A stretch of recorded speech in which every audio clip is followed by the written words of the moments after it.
Hey guys, completed another game in my October horror game marathon. Now this is going to be a quick video because it's actually not too short of a game, but there's not much to talk about with this game. The game in question is, of course, as you can see from the title, the classic Zombies Ate My Neighbors for Super Nintendo. I believe it's also for the Sega Genesis. I'm not too sure of the differences between the two. Basically, for the past few days, I had my cousin over, and we wanted a game to play. And I don't know, we just felt like playing some Super Nintendo two-player game. We played actually a whole bunch of them, but Zombies Ate My Neighbors was always one of those games that I honestly, I've never played this game till now. Surprisingly enough, I know a lot of people consider this one of the best Super Nintendo games, but I just haven't played it. So anyways, yeah, it's just one of those games I never got to play. Now, Zombies Ate My Neighbors, where do I start with this? There's not too much to really say about it, and most of you have probably already played it. But I will say, if you haven't played this, go pick it up. I think it's maybe like around $40 now. I haven't checked. It's never been one of the crazy expensive Super Nintendo games, which is good, thank God. But it's gonna keep climbing because it's kind of like a cult game, right? So honestly, I'd try to get it before it gets too pricey. It's one of those games that's such a blast two-player. It's still a really fun game single-player, but me and my cousin just had so much fun with this game. Now, the storyline, there's really not much to speak of, which is, that's always something crazy, awesome about these old Super Nintendo games. They were just pure gameplay. Of course, you had some really great story-driven games back then. Final Fantasy 4, 6, Chrono Trigger, things like that, like the RPGs, really. But this game, there's no real story. You just basically go through 48 levels rescuing neighbors. So the levels are kind of... They're interesting in the sense that they're these kind of gigantic levels with... They kind of have a maze-like feel to them, but they're never too overwhelming.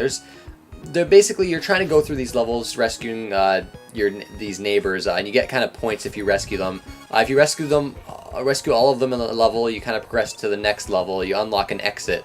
And they can be killed off by some of the enemies, and if they are all killed off, if all the neighbors are killed off in the level, you get a game over, or if you die, you get a game over. Well, not really a game over, but you'd have to start all over.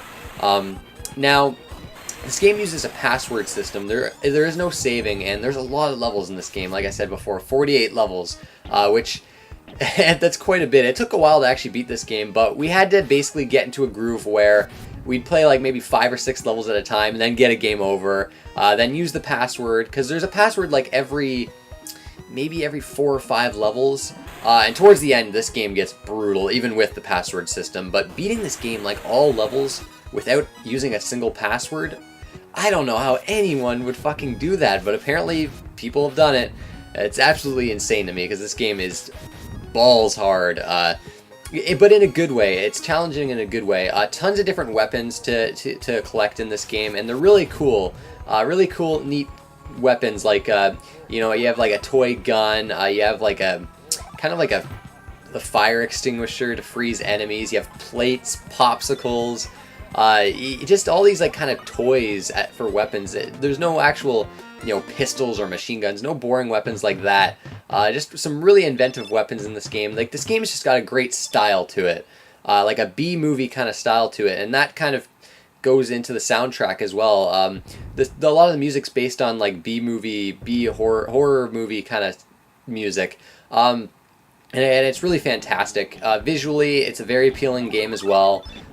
It's the levels are fun too, like just killing all these enemies. I mean, there's not much to speak of in terms of gameplay. You're just kind of killing all these enemies, rescuing neighbors, trying to not let them get killed, and kind of finding your way around these levels. And in two-player, it kind of gives a competitive aspect in like trying to rescue different neighbors, trying to rescue more neighbors than your friend. Obviously, it's a good thing to share weapons when you're playing two-player mode. It's slightly less fun single-player. I did mess around with it a bit in single-player, but it is one of those games that you definitely want to play with a friend.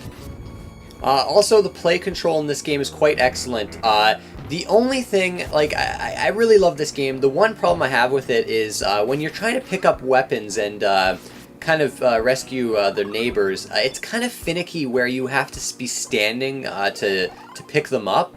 And it really kind of messes things up for you a lot, I've found. Like, I don't know, like the hit detection kind of, you might call it that, I'm not sure, but it's very finicky and it really annoyed me, actually more often than I would have expected. Other than that, it can get a bit repetitive towards the end. Oh, one thing I also want to mention, the boss battles in this are insane. They're just really fun, really chaotic, and definitely very interesting boss battles.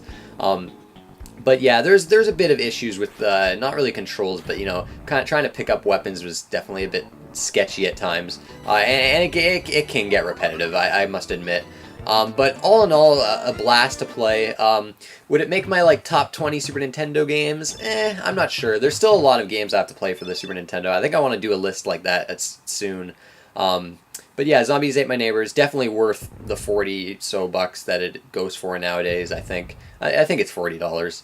Honestly, it might be more than that. But anyways, just want to put this video out there, just like a short kind of impressions video, because I am trying to, you know, beat these kind of horror-themed games this month. I want to thank you guys for watching, and I'll see you next time.